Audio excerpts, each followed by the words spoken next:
Salam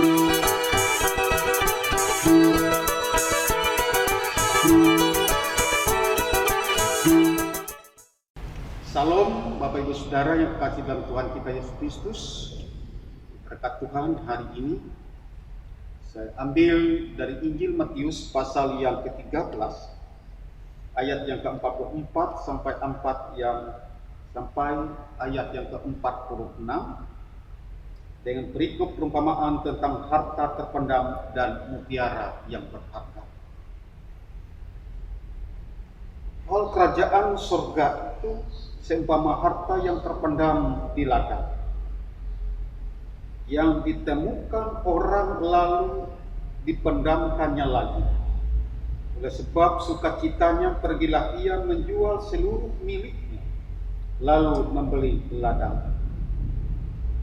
Demikian pula hal kerajaan surga itu seumpama seorang pedagang yang mencari mutiara yang indah. Sesudah ditemukannya mutiara yang sangat berharga, ia pun pergi menjual seluruh miliknya, lalu membeli mutiara itu. Mari kita bersatu di dalam doa. Terima kasih Tuhan, Engkau izinkan kami untuk menjalani kehidupan ini. Tuhan telah menyediakan hari yang baru bagi kami. Kanto Tuhan, biarlah kami isi hari yang baru ini.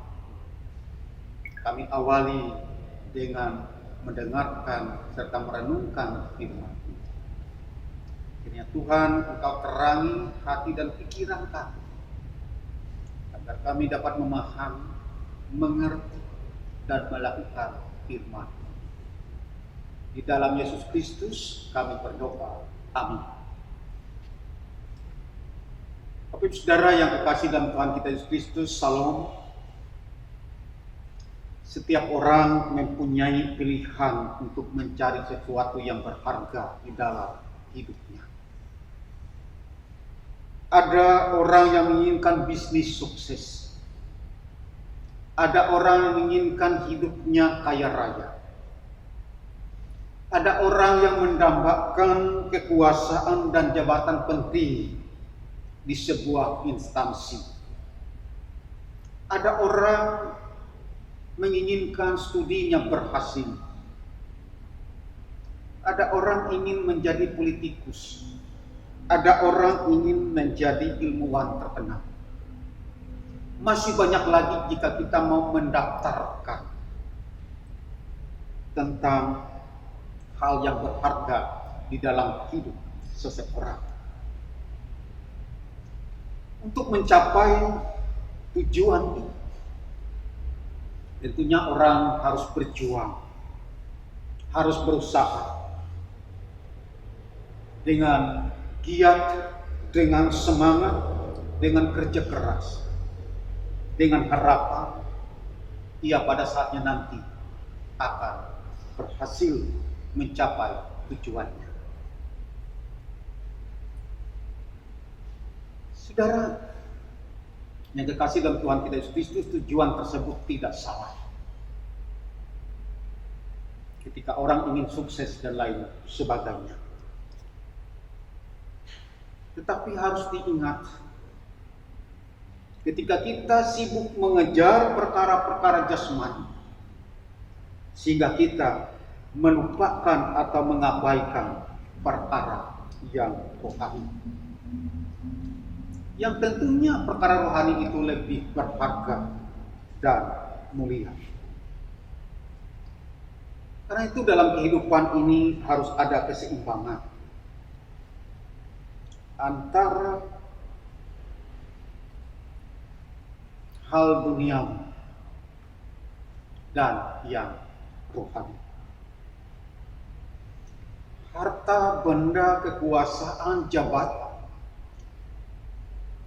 itu memang perlu. Tetapi harus diingat bahwa kesemuanya itu ada batasnya. Kesemuanya itu akan berakhir ketika manusia, ketika menjalani kehidupan dunia yang fana, akan berakhir.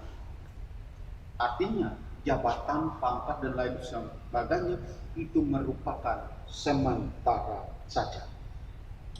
Sedangkan upaya untuk menemukan, mencari harta yang terpendam sesuai dengan nas kita, dalam arti perkara yang rohani, sering diabaikan.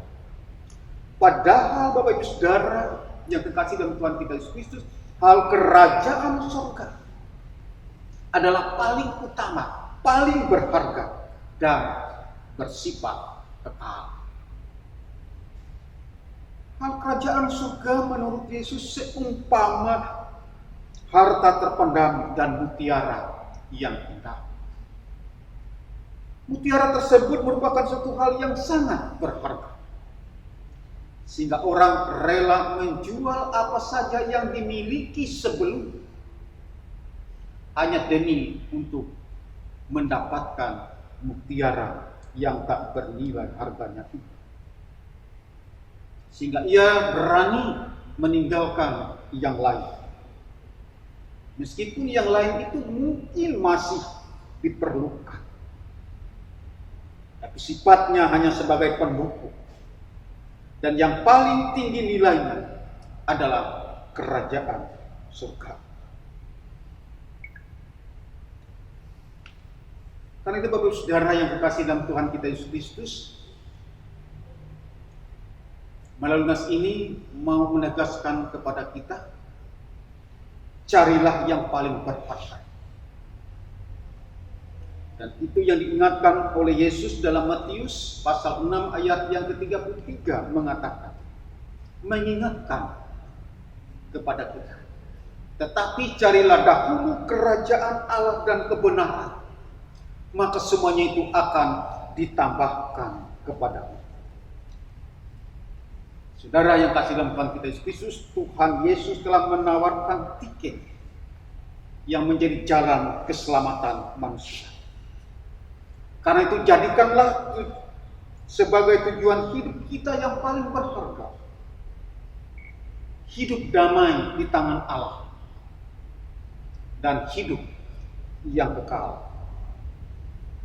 Temukan harta yang berharga.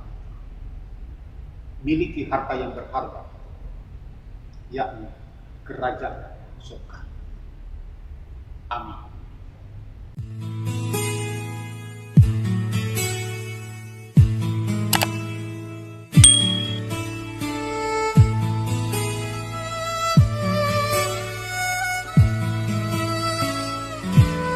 Seperti harta yang terpendam, kau ungkapkan bagi diriku hikmat kerajaanmu dan berkat-Mu yang baru tiada tersembunyi bagi diriku. Seperti gerbang yang tertutup